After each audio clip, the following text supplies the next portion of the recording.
Yes, of course. Yes, of course. I'm telling myself, humanimal, don't even record this, let alone upload it. But here we go.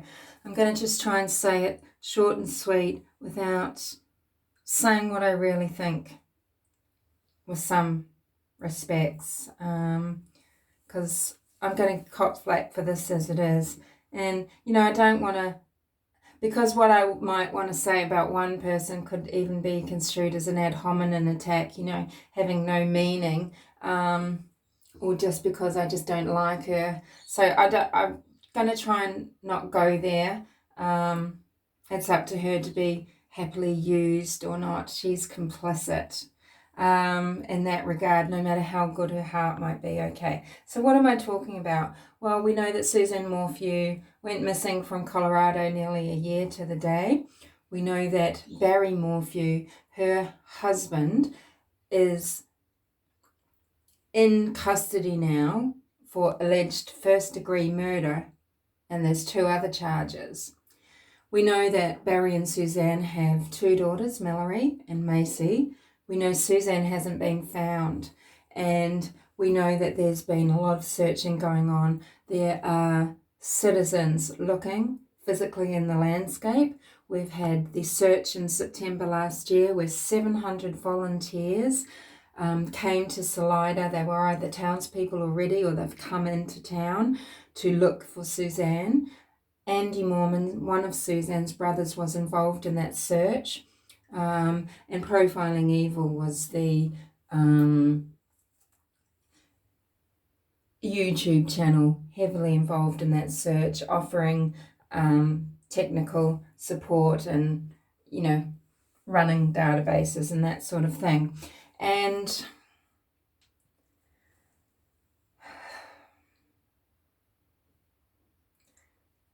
just regular viewers, regular people like myself, we can really connect with cases for many reasons, but we're not the family.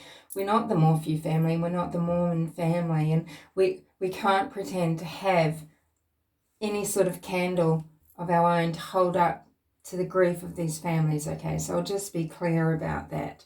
Although many of us are very deeply affected, and many are deeply infected, and they've affected and they've gotten involved, and that's fantastic.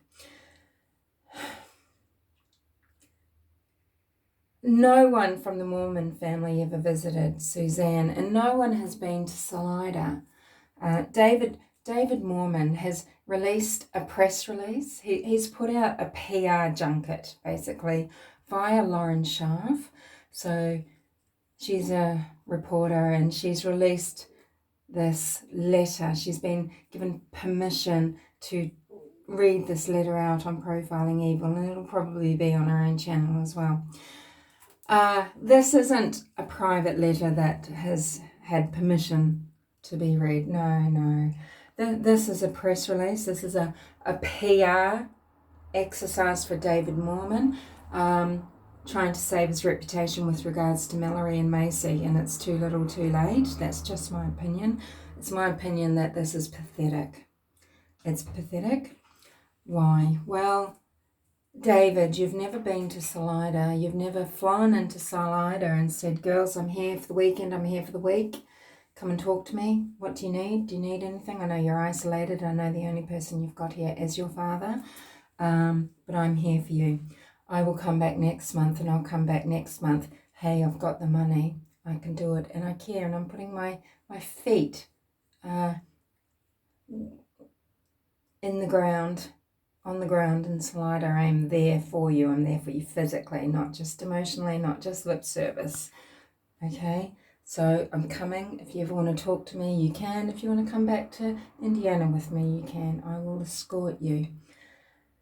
No. The only person ever to go to Salida was Andy, and that was after Suzanne's disappearance. And so, none of the family have been inside that Puma Park home. None of them, ever. Okay, so what does this press release say? Well, we're there for you, Macy and Mallory, and we're here to help you grow into the woman that Suzanne wanted you to be. Well, fuck you, David Moorman. How do you know that these women haven't grown into the woman that Suzanne brought them up to be? You know, they're 18 nearly, they're 22 or 23, aren't they? Don't you think they were already those women? And you had nothing to do with it. And you're not going to have anything to do with it, because I think you've blown your chance with these girls. I don't know. I hope they do reach out to you. But where were you? Where were you when these girls were being bullied, harassed, degraded, disrespected, hated online, either in YouTube videos, on Reddit, on Facebook, on other websites, in person? They've been in person, followed, photographed. They've had whole YouTube channels made up about them, pretty much. They've had YouTube channels just based on the harassment of Mallory and Macy morphew. Where were you? They've had a child abuser make hours and hours of show, ogling their photographs, calling them names, telling the world their opinion that these girls killed their mother, telling the world their opinion that these girls might be bipolar, they're selfish, they're money grubby, they are elated about Suzanne's alleged death, they are daddy's little girls through and through, they're complicit.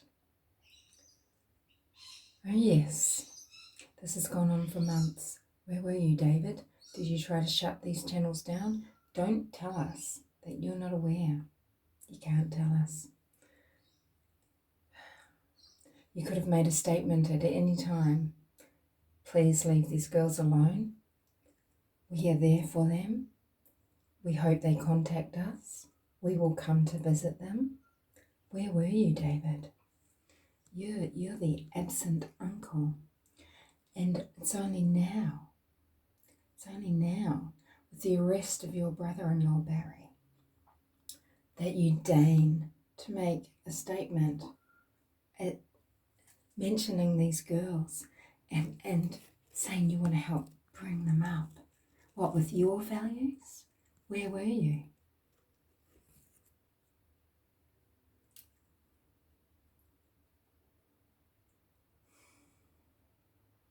The comment sections. You've got Daniel Donovan et al. Harassing these girls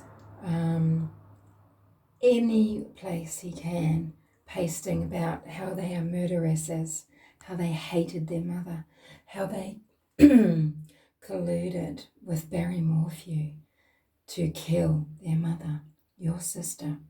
This is what you've allowed to go on, and then your pissy little press release makes your absence okay.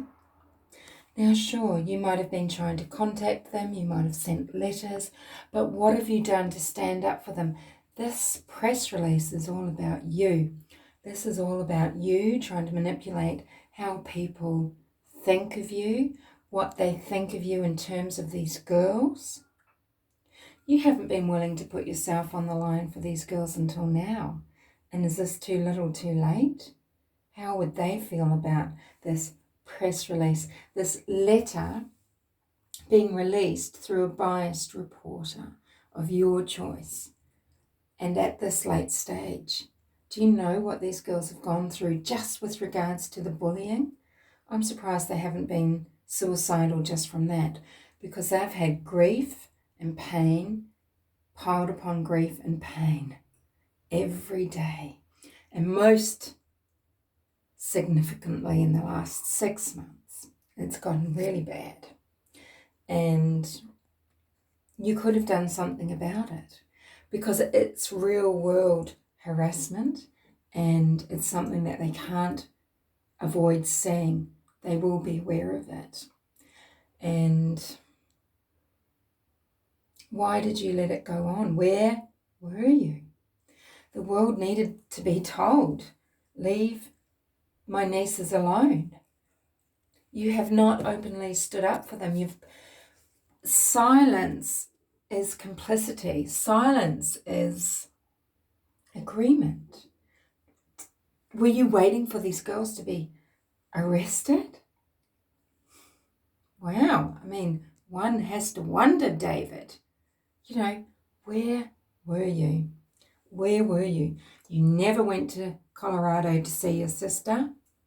And if you were so worried about her, you never went to see that she was settled in to her new home. You never went there to try and make it feel like a warm place that she could talk to you about, and you would know what she was talking about the little township, about a church that she went to. Did you ever go to spend a birthday and go to Easter church with her? Anything like that? It's not that far. Not when you've got a lot of money. Not when you've got enough money to travel whenever you wanted. You could go to Salida every month and say, I'm here for you girls, if you've been so concerned. And you've just left them to the wolves, to the pack, to the mob. This is just fakery of the highest order. This is just bullshit. That this is how you do it. That this private letter, and you give permission to Lauren Scharf to read it out. This is a calculated press release. This is PR. It's all there is to it. And it's too late. You have waited to do this when Barry Morphew is arrested for alleged first-degree murder. You haven't come up to stick up for your nieces openly when they needed you this whole time. Do you know what they've got now? They've only got each other. Guess who they've only had up until this point? Each other and their father. And you haven't been there, David Moorman. You haven't been there. We don't know, okay, yes. We don't know what private letters you've sent. We don't know what care packages you've sent. We don't know what plane tickets you've sent over and over again to the girls to make sure. We don't know if you've sent trusted friends and other family members out to Salida, I guess. We don't know. I don't know anyway. I don't know how many times you've tried to call them. I don't know these things. I admit that. What I do know is that these girls needed your outspoken support earlier. They needed it when they,